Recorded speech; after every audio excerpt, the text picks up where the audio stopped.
سورۃ الاحزاب کی آیت نمبر 32۔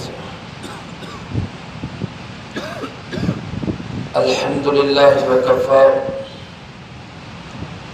وسلام علی عبادہ الذین اصطفی، خصوصا علی سید الرسل وخاتم الانبیاء وعلى آلہ واصحابہ الاتقیاء۔ اما بعد فاعوذ باللہ من الشیطان الرجیم، بسم اللہ الرحمن الرحیم۔ یا نساء النبی لستن کأحد من النساء ان اتقیتن فلا تخضعن بالقول فيطمع الذي في قلبه مرض وقلن قولا معروفا۔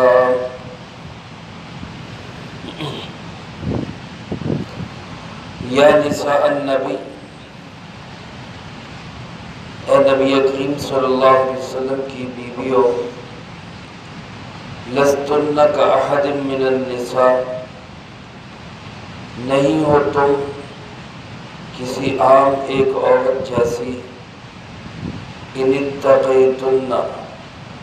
اگر تم تقوی اختیار کرو، فلا تخضعن بالقول، لہذا انداز سے بات مت کیا کرو، فیطمع الذی فی قلبہ مرض، بس لالچ پیدا ہوگا اس شخص کے دل میں جس کے دل میں روگ ہے۔ وَقُلْنَ قَوْلًا مَعْرُوفًا، اور بات کہو دستور کے مطابق۔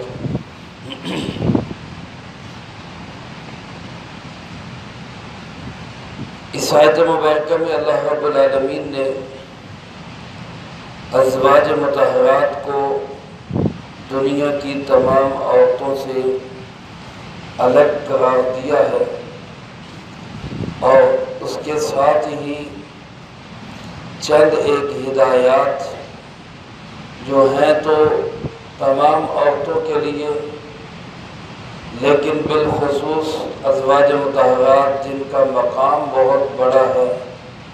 ان کے لیے ان احکامات پہ عمل کرنا بھی دوسروں سے زیادہ ضروری ہے۔ اس لیے وہ ہدایات خاص طور پہ ازواج مطہرات کو مخاطب بنا کے ارشاد فرمائی گئی۔ ان ہدایات میں سے ایک ہدایت اس آیت مبارکہ میں ہے جو آج تلاوت کی گئی، اور آج کے درس میں اس ہدایت کا بیان ہوگا۔ گزشتہ درس میں بھی یہ بات گزر چکی کہ ازواج مطہرات کا مقام عام عورتوں سے بہت زیادہ ہے،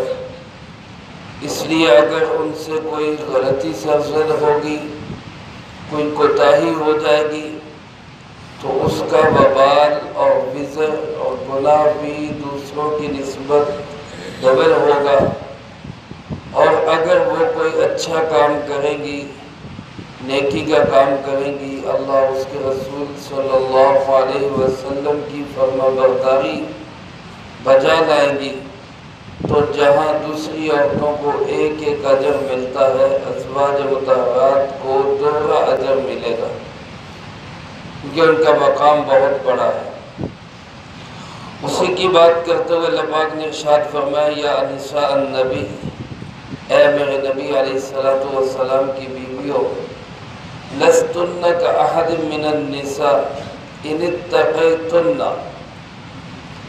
اگر تم تقوی اختیار کرو تو تم دنیا کی کسی عام عورت جیسی عورت نہیں ہو۔ لیکن یہ شرط لگا دی، ان اتقیتن، یعنی ویسے تمہارا عام عورتوں کا فرق نہیں ہے، لیکن اگر تم تقوی اختیار کرو تو پھر تمہارا مقام و مرتبہ بہت بڑا ہوا ہے۔ ایک تو تمہارے اندر تقوی ہے، دوسرے تم اس ذات کی نکاح کے اندر ہو جس کو امام الانبیاء کہا جاتا ہے، جو خاتم النبیین ہیں صلی اللہ علیہ وسلم، جو اللہ کے بعد سب سے بڑی ہستی ہے، جن کا مقام و مرتبہ کائنات کی تمام مخلوقات میں سب سے زیادہ ہے، تم اس ذات اور اس شخص کے نکاح میں ہو، تمہارا مرتبہ مقام بہت بلند ہوگا، لیکن اس کے لیے شرط کیا ہے؟ ان اتقیتن، اگر تم تقوی اختیار کرو، اگر تم خوف خدا اپنے اندر پیدا کرو، اگر تم شرعی احکامات کی رعایت اور ان کی حفاظت اپنے اندر پیدا کرو، تو تمہارا مرتبہ مقام کائنات میں سب سے برتر اور بہت اعلیٰ اور سب سے زیادہ ہے۔ اس آیت کے جملے سے معلوم ہوتا ہے کہ تمام کائنات کی عورتوں میں ازواج مطہرات سب سے افضل ہے، جبکہ وہ تقوی اختیار کریں۔ جبکہ دوسری جگہ قرآن کریم نے ارشاد فرمایا حضرت مریم علیہ السلام کے متعلق، حضرت مریم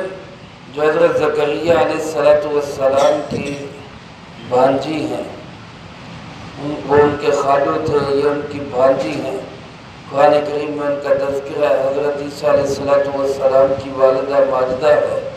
بغیر باپ کے اللہ پاک نے حضرت عیسیٰ علیہ السلام کو حضرت مریم کے بطن سے پیدا کیا۔ تو یہ حضرت مریم، ان کے متعلق اللہ پاک نے ارشاد فرمایا ان اللہ اصطفاکی وطہرکی واصطفاکی علی نساء العالمین، کہ اے مریم اللہ نے تجھے منتخب کر لیا،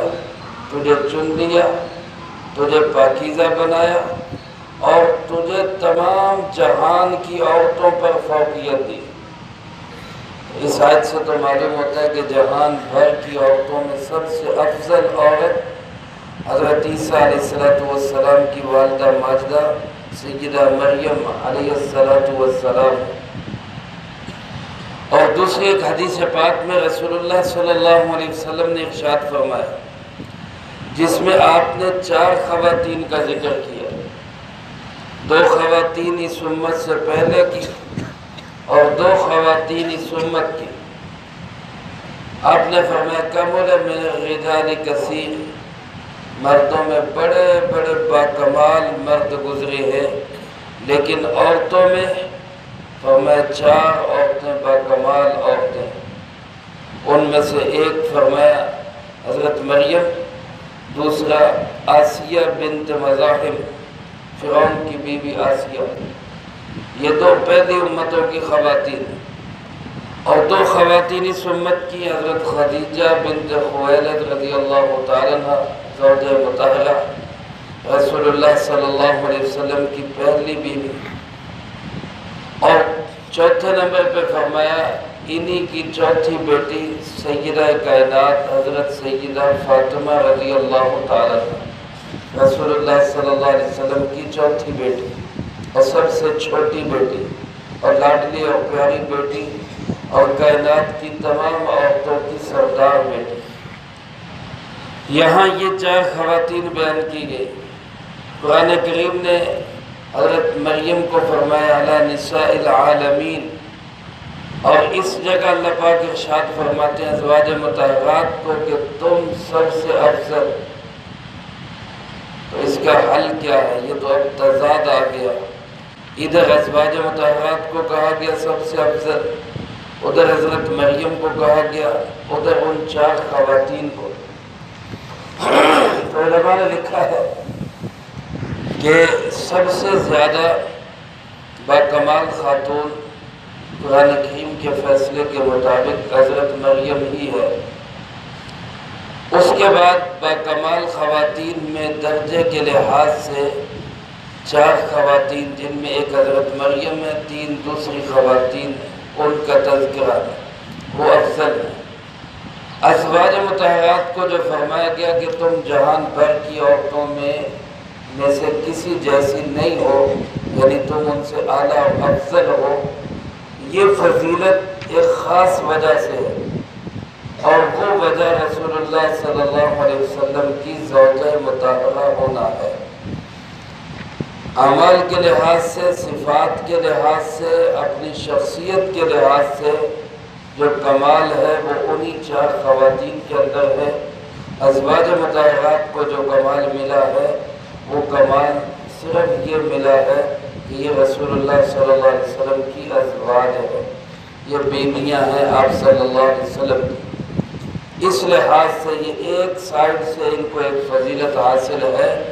ورنہ عمومی فضیلت انہی 4 خواتین کو حاصل ہے، جن میں ایک زوجہ مطہرہ اماں جان سیدہ خدیجہ رضی اللہ تعالیٰ عنہا بھی ہیں۔ تو بہرحال اللہ پاک فرماتے ہیں کہ اے ازواج مطہرات، اگر تم تقوی اختیار کرو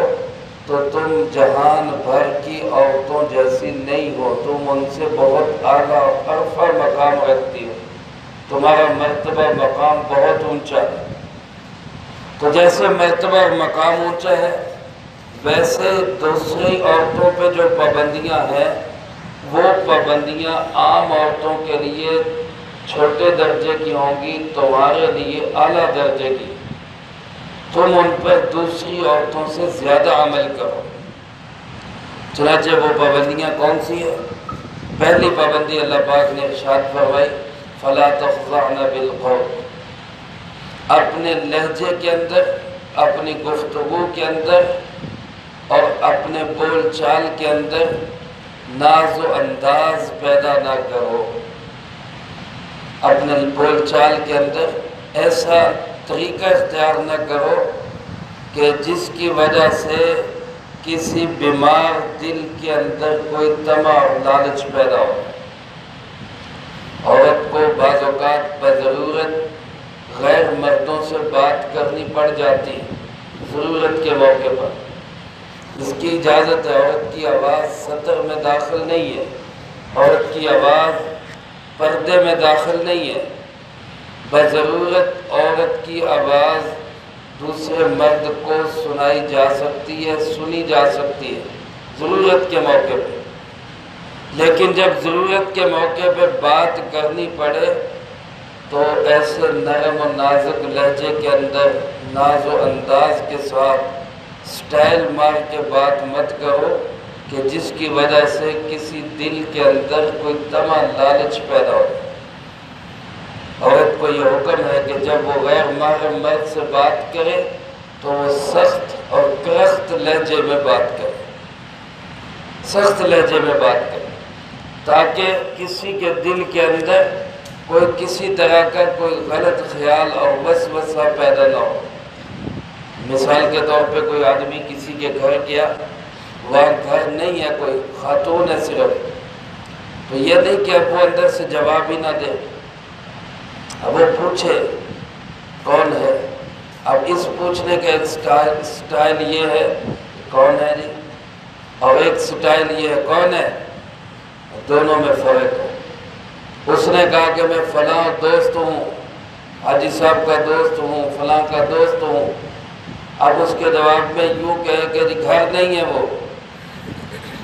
کہ کہاں گئے کہ مجھے کیا پتا، کب آئیں گے مجھے کیا پتا، ایک انداز یہ ہے۔ اور ایک سٹائل یہ ہے کہ جی مجھے نہیں معلوم وہ کہاں گئے، میں بیٹھک کھولتی ہوں، آپ تشریف رکھیں، کوئی چائے پانی کوئی ٹھنڈا میں آپ کو پلا دیتی ہوں، ایک سٹائل یہ ہے۔ اب دونوں سٹائلوں میں فرق ہے۔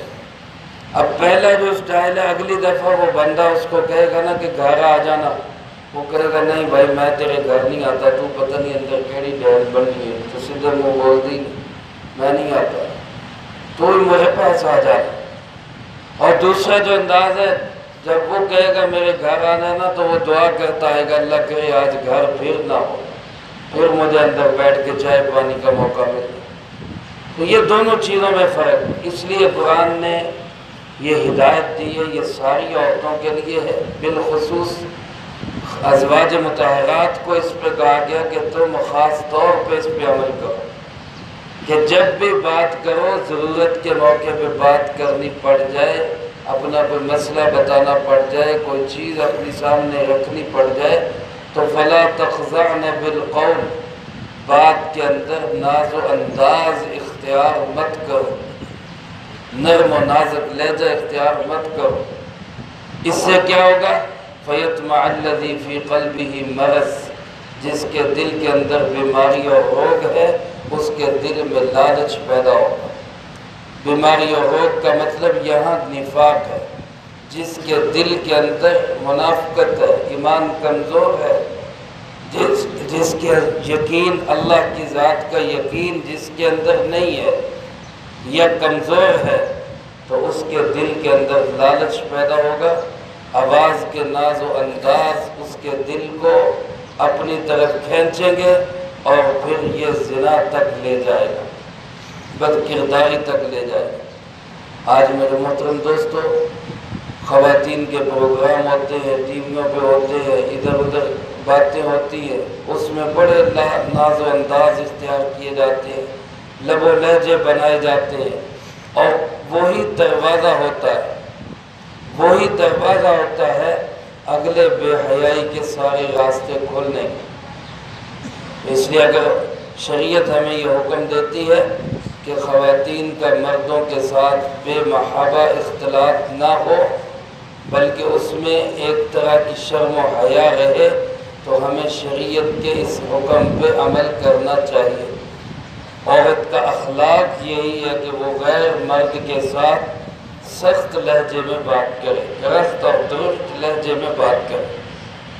لیکن فرمایا وَقُلْنَا قَوْلًا مَعْرُوفًا، بات کہو دستور کے مطابق، بات ایسی کرو جو شریعت کے مطابق، ایسی بات نہ کرو جو شریعت کے خلاف ہو، ایسی بات نہ کرو کہ جو مزاج اور شریعت کے احکامات کے خلاف ہو۔ ضرورت کی بات ہے، بہت مجبوری ہے، وہ بات اپنے انداز میں دستور کے مطابق درست لہجے میں، سخت لہجے میں، اس کی تمہیں اجازت ہے، اس سے زیادہ کی تمہیں اجازت نہیں۔ یہ پہلی ہدایت ہے جو اللہ پاک نے تمام عورتوں کے لیے ہے، لیکن خاص طور پہ اس میں مخاطب کیا ازواج مطہرات کو کہ تمہارے لیے دوسری عورتوں سے بھی زیادہ ضروری ہے کہ تم اس ہدایت پہ عمل کرو۔ تو لہذا ہمیں بھی اپنی خواتین کو یہ ہدایت بتانی چاہیے کہ اگر کبھی بضرورت کہیں غیر محرم مردوں سے بات کرنی پڑ جائے تو ہمیں کس انداز سے بات کرنی چاہیے، یہ ہمیں ان کو سکھانا چاہیے۔ اللہ مجھے آپ کو سب کو عمل کی توفیق نصیب فرمائے، جو کہا سنا اس کو زندگی میں لا کے دوسروں تک پہنچانے کی توفیق عطا فرمائے۔ یہ پہلی ہدایت ہے، اس کے بعد اور ہدایات ہیں جن کا تذکرہ اگلی فرصت میں ہوگا۔ اللہ عمل کی توفیق نصیب فرمائے۔ اللہم انت السلام و منک السلام،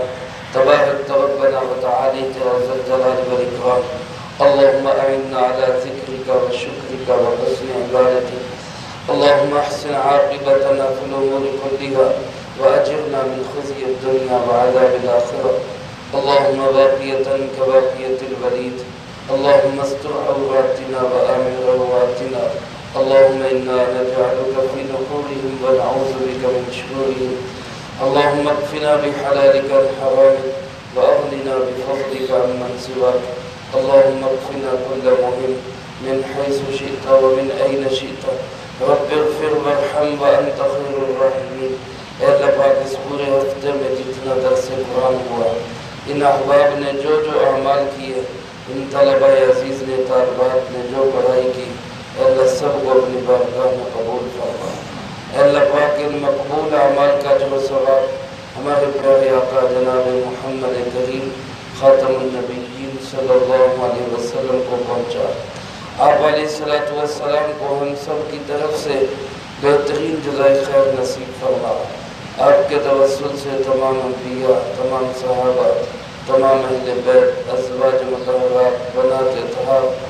نبی پاک صلی اللہ علیہ وسلم کی امت کے وہ تمام لوگ جو اس دنیا سے جا چکے، جو موجود ہیں، جو قیامت تک آئیں گے، اے اللہ سب کو اس کا جو ثواب نصیب فرما۔ بالخصوص حاضرین مجلس میں سے جس کے جو عزیز و قارب رشتہ دار، دوست، احباب، اساتذہ، مشائخ، والدین اس دنیا سے چلے گئے، اے اللہ ان سب کو اس کا جو ثواب نصیب فرما۔ تمام مرحومین کی قبور کو جنت کا باغ بنا، سب کے درجات کو بلند فرما، سیئات کو حسنات سے تبدیل فرما، اطمینان نصیب فرما۔ بالخصوص ہمارے محترم حافظ محمد عرفان صاحب جن کی والدہ گزشتہ دنوں انتقال فرما گئے، اللہ ان کو اس کا اجر و ثواب نصیب فرما، ان کی قبر کو جنت کا باغ بنا، درجات کو بلند فرما، سیئات کو معاف فرما۔ اللہ ہم میں سے ہر ایک کو اپنے اپنے وقت پہ اچھی موت نصیب فرما، بری موت اور اس کے اسباب سے بھی اللہ ہماری حفاظت فرما، عزت کی زندگی شہادت کی موت نصیب فرما، اسلام والی زندگی ایمان والی موت نصیب فرما۔ اے اللہ پاک تمام بیماروں کو شفا عطا فرما، گھروں میں اسپتالوں میں جو کوئی جہاں کہیں جس مرض میں مبتلا ہر ایک کو صحت و تندرستی عطا فرما، پریشان حالوں کی پریشانیاں دور فرما، مقروضوں کو قرضوں کے بوجھ سے رہائی نصیب فرما، بے اولادوں کو نیک صالح اولاد نصیب فرما، بے گھروں کو اپنے کشادہ گھر نصیب فرما، بے روزگاروں کو حلال طیب روزگار نصیب فرما، جو مقروض ہیں اللہ ان کے قرضوں کی ادائیگی کی صورتیں پیدا فرما۔ یا اللہ ہمارے وطن عزیز ملک پاکستان کی حفاظت فرما، اندرونی بیرونی تمام خطرات سے اس پاک وطن کو محفوظ فرما، اسلام کے نام پر بننے والے اس ملک میں اسلامی نظام نصیب فرما۔ جو علماء جو دینی جماعتیں اس کے لیے کوشش کر رہی اللہ ان کی کوششوں میں برکتیں نصیب فرما، ہم سب کو ان کا تعاون کرنے کی توفیق نصیب فرما۔ ربنا تقبل منا انك انت السميع العليم وتب علينا انك انت التواب الرحيم، وصلى الله على النبي الكريم وعلى آله واصحابه اجمعين برحمتك يا ارحم